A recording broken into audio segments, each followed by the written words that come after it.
sei quando a gente é expurgado daqui. Então, no período de transição, né, que é de um mundo para outro, quem já ouviu aqui falar do exilados de Capela? Né? Os exilados de Capela, justamente, no mundo Capela, lá no local lá deles, lá, chegou a um grau de evolução que esses espíritos não conseguiram acompanhar, como muitos aqui não vão conseguir acompanhar para ir para o mundo de regeneração. Então aqui eles não vão poder mais reencarnar, porque o mundo não vai ser mais de provas e expiações. Onde eles vão reencarnar, em qual, nós não sabemos. Não sabemos. Então o de Capela veio um grande número de criaturas para cá. Espíritos altamente inteligentes. Mas acontece que não só nós precisamos desenvolver a inteligência, porque nós precisamos desenvolver as duas pernas. Até eu achei interessante quando uma pessoa disse assim: nós não somos saci para ficar pulando uma perna só. Precisamos desenvolver as duas, a da inteligência e da moralidade. Porque a gente às vezes desenvolve muito a inteligência, mas usa ela, por não desenvolver a moralidade, não desenvolver as virtudes, leva ela para um caminho que vai trazer dor e sofrimento.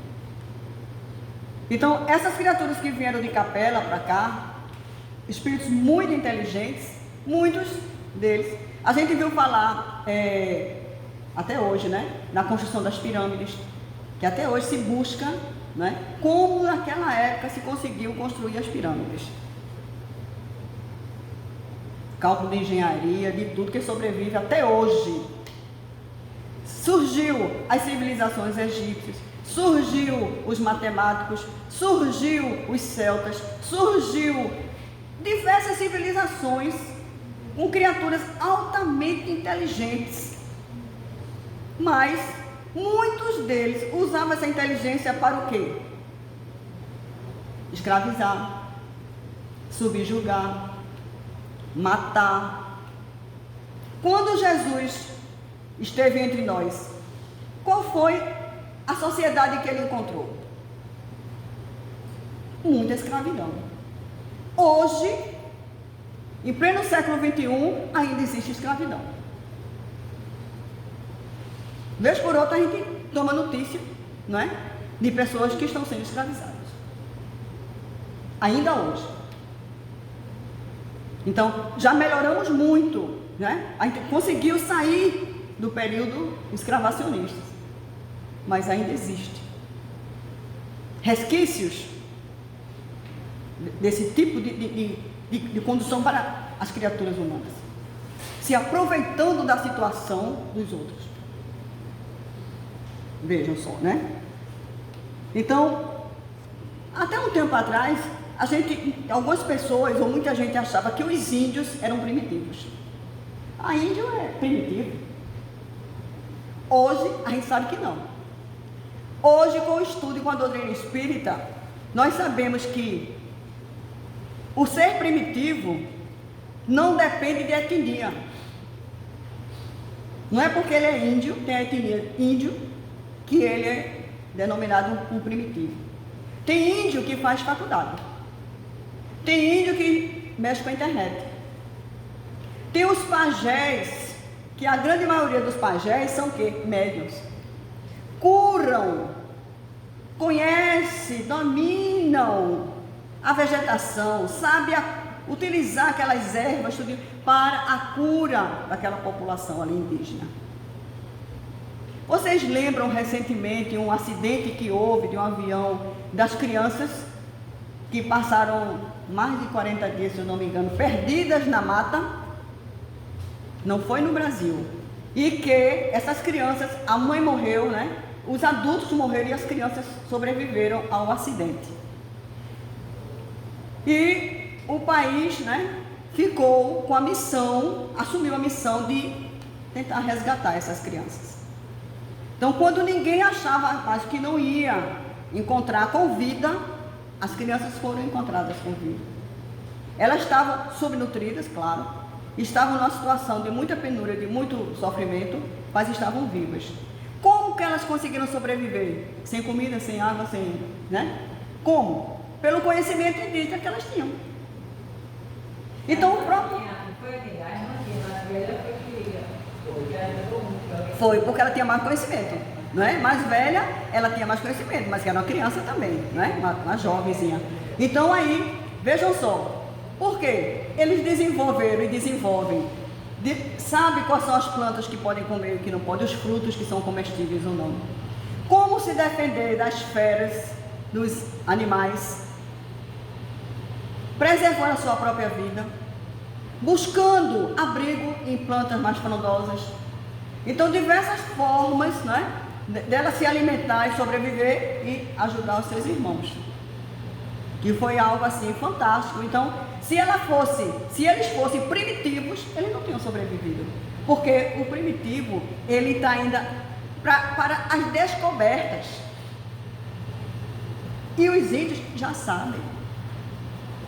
No meio dos índios reencarnam, né, os pajés, que são justamente espíritos que têm um pouco mais de compreensão de evolução. E os espíritos se comunicam através deles, através da mediunidade, dando orientações para ajudar, porque Deus não abandona nenhum de seus filhos. Veja que coisa linda, que coisa maravilhosa que é o progresso. Não é? A gente vê isso. Então, algo maravilhoso. Agora, existe também, próximo aos indígenas, aquelas criaturas que escravizam, que exterminam os índios. O que é que acontece com essas criaturas? Muitas delas reencarnam no meio indígena. Vejam, reencarnam, porque a vida aqui não é eterna na carne. Reencarnam no meio indígena para aprender a lição, para aprender a viver em comunidade, em sociedade, em respeito. Porque é isso que as tribos ensinam. O respeito um pelo outro, o respeito pela família, o respeito às tradições. Tem hierarquias para que se mantenha a ordem. Não é? O índio não bate em criança. O índio não bate em criança. E a gente aqui que se diz tão civilizado bate. E usa meios, né? Pois é, terrível, né? Terrível. Então, a gente vê os exemplos deles, né? Criaturas não são primitivas. Então, muito interessante esta lição, né? Saindo do mundo de provas e expiações, saindo daqui, a gente vai para onde? Mundo regeneração. O mundo de regeneração não é muito diferente do nosso que a gente vive aqui, não. É uma continuação disso aqui. É uma continuação.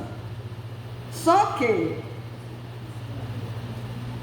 ainda, como é que a gente não consegue chegar lá? Aquelas criaturas muito endurecidas, muito voltadas ainda para o mal. A gente vê dentro de um próprio presídio, como a gente já teve a oportunidade de desenvolver algum trabalho no presídio, há uns anos atrás, dentro do próprio presídio está lá, infratores, né? Delinquentes, marginais. E ali dentro, eles são diferentes entre si. Tem uns que estão na solitária.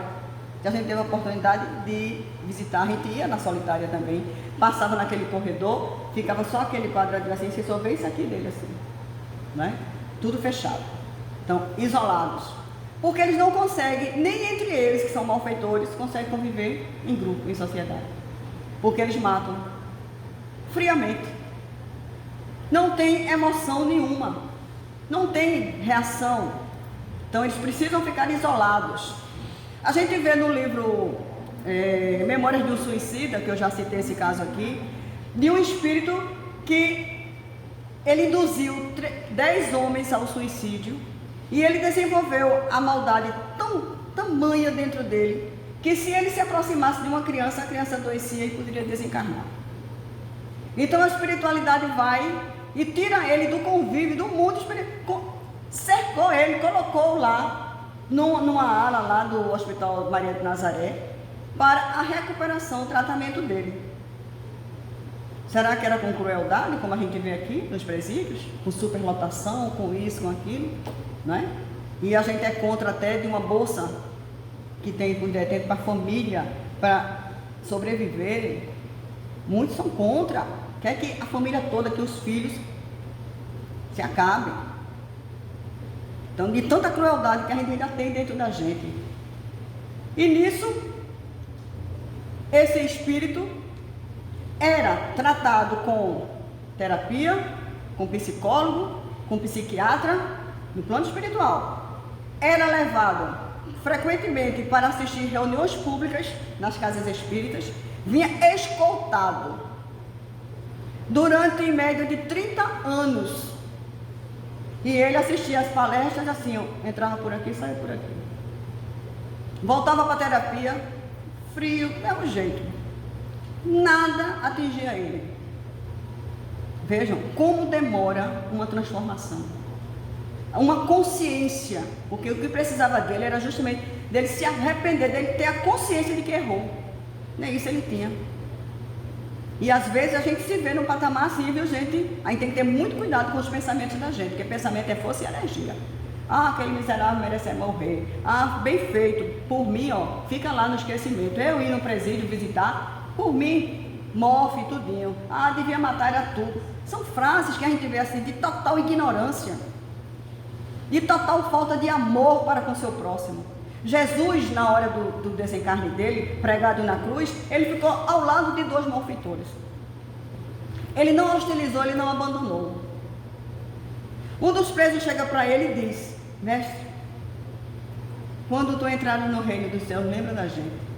E o que foi que Jesus fez após o desencarne? Foi ao encontro e ajudou. Então, Jesus foi ao encontro também de Judas. Porque é uma dor muito grande nossa aqui, é conviver com a mentira, é conviver com a falsidade, é conviver com a traição. E ele mostrou de como nós devemos agir com as pessoas que nos traem. Estendendo a mão, ajudando, orando por elas. E não compactuando com o mal. No mundo de regeneração, saindo do mundo de regeneração, nós temos o mundos ditosos e mundos felizes. Ditosos e felizes. Que está em cima da hora. Depois nós vamos para os mundos celestes. Que desses mundos celestes a gente não tem quase informação nenhuma, porque os espíritos que habitam lá, a forma de viver lá, tudo, a gente não tem ainda essa informação chegando até a gente, né? Jesus disse: se me amais, podereis fazer o que eu faço, muito mais do que mais ou menos essas palavras, né? Que ele disse: se me amardes, podereis fazer obras maiores do que eu faço. E às vezes a gente se pega assim, alguém dizendo assim: mas Jesus é Jesus. Mas Jesus é um espírito puro, governador do nosso planeta. Acima desse planeta aqui existe mundos ditosos e felizes e os mundos celestes, que a gente ainda não tem informações, porque nem tudo ainda a gente tem condições de compreender. A gente ainda tem muitas limitações. Olha, se a gente vive num mundo de provas e expiações, tem gente que é contra Deus, não aceita Deus, cultua a matéria. Uma criatura dessa forma dificilmente vai passar para um mundo de regeneração, porque Deus é a causa de tudo. Se a gente não aceita isso, não acredita, fica difícil a gente combater certas iniquidades, certas imperfeições nossas. Trabalhar por uma sociedade mais justa. Se eu vivo numa sociedade onde existe fome, guerra, miséria, indiferença, gente na rua, então a gente vê hoje cada vez mais caravanas e caravanas de fraternidade ajudando. Ficam como formiguinhas, mas o trabalho é constante. Aqui mesmo nessa casa, vocês vejam, os avisos, né, que dão. O Natal das crianças, o Dia das crianças, o Dia das vovozinhas. Então vamos fazer isso, para dar uma qualidade de vida melhor, um pouco de alegria, de felicidade para essas pessoas. Então a gente precisa, porque o bem traz o bem. Né? Como é bom ser bom, né? Como lema da casa.